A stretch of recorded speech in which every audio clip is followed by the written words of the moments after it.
શ્રીમદ ભાગવતજીના કથન કવન ગાન અને એમનું ભજન થઈ રહ્યું છે એવા પૂજ્ય દાદાના શ્રી મુખેથી પ્રવાહિત થયેલી કથાઓનો એક સંગ્રહિત સંપુટ એટલે કે પૂજ્ય દાદાએ જ ગાયેલી કહેલી અને એ જ બધી વિગતોને આવરી લેતા એક ભાગવતજીનું વિમોચન આપણે કરવા જઈ રહ્યા છીએ.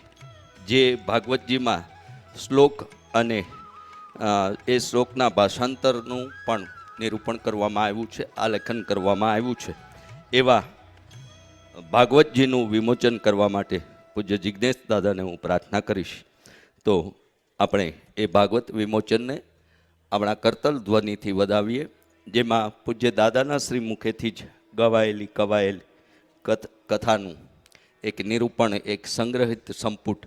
તો સૌ તાલીઓથી આપણે વધાવીએ. પૂજ્ય દાદાના કરકમળોથી આ ભાગવતજીનું વિમોચન થશે.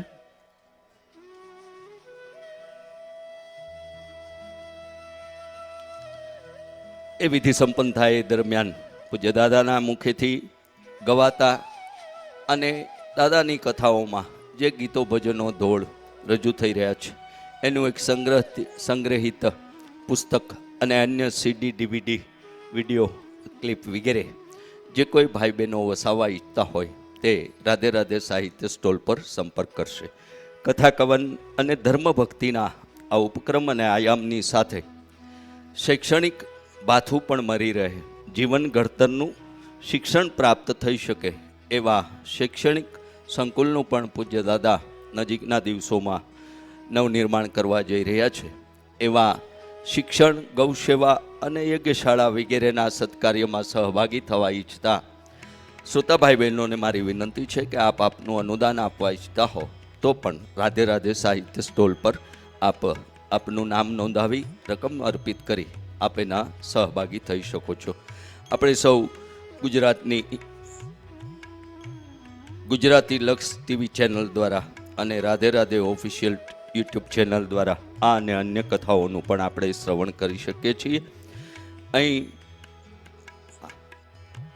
ભાગવતજીનું વિમોચન પૂજ્ય દાદાના હસ્તે થઈ રહ્યું છે અને દાદાના જ કથન કવનને સંગ્રહિત કરી આ એક ભાગવતજીનું પુસ્તક, આજે આમ તો ગ્રંથ કહેવાય, એ ગ્રંથનું વિમોચન પૂજ્ય દાદાના હસ્તે જ થયું. મુખ્ય પ્રવેશદ્વારની બાજુમાં પ્રાથમિક આરોગ્ય કેન્દ્ર રાજુલાના મેડિકલ ઓફિસર વાઘેલા સાહેબ અને એની ટીમ આરોગ્યને લગતી સેવાઓ આપી રહી છે. તો જેમને જરૂરિયાત હોય તેઓ ત્યાં સંપર્ક કરશે. અને વિશેષ કંઈ વાત કે સમય લેવાને બદલે મુખી પરિવારના ઉદ્ઘોષક શરદ વ્યાસના પૂજ્ય ભાગવતજીના શ્રીચરણોમાં અને પૂજ્ય જિજ્ઞેશ દાદાના શ્રીચરણોમાં આપ સૌને મારા જય શ્રી કૃષ્ણ, રાધે રાધે સાથે તૃતીય દિવસના કથાસત્રની વિડીયો ક્લિપ નિહાળીએ, ઝલક થોડી જોઈએ અને પછી વિદ્વત યુવા વક્તા પૂજ્ય જિજ્ઞેશ દાદા કથારસનું આપણને સૌને પાન કરાવશે. પણ કળિયુગમાં કોઈ પણ સમસ્યાનો ઉકેલ, જવાબ, સમાધાન કેવળ હરિસ્મરણ, હરિનામ છે. પરાપૂર્વે તે તપસ્યા, યોગ અને ધ્યાન દ્વારા મળતો. તો આવો કળિયુગનો આવો સરસ ઉપાય, ઉકેલ, જવાબ, સમાધાન આપણને ફક્ત હરિસ્મરણ અને હરિનામથી મળી રહે છે. એવી સુલભ ઈશ્વરની કૃપા આ કાળમાં આપણને પ્રાપ્ત થઈ છે. ત્યારે પૂજ્ય જિજ્ઞેશ દાદાના શ્રી મુખેથી આપણે સૌ એની સહભાગિતા સાથે આવા હરિસ્મરણ અરે હરિનામના સહભાગી બનીએ.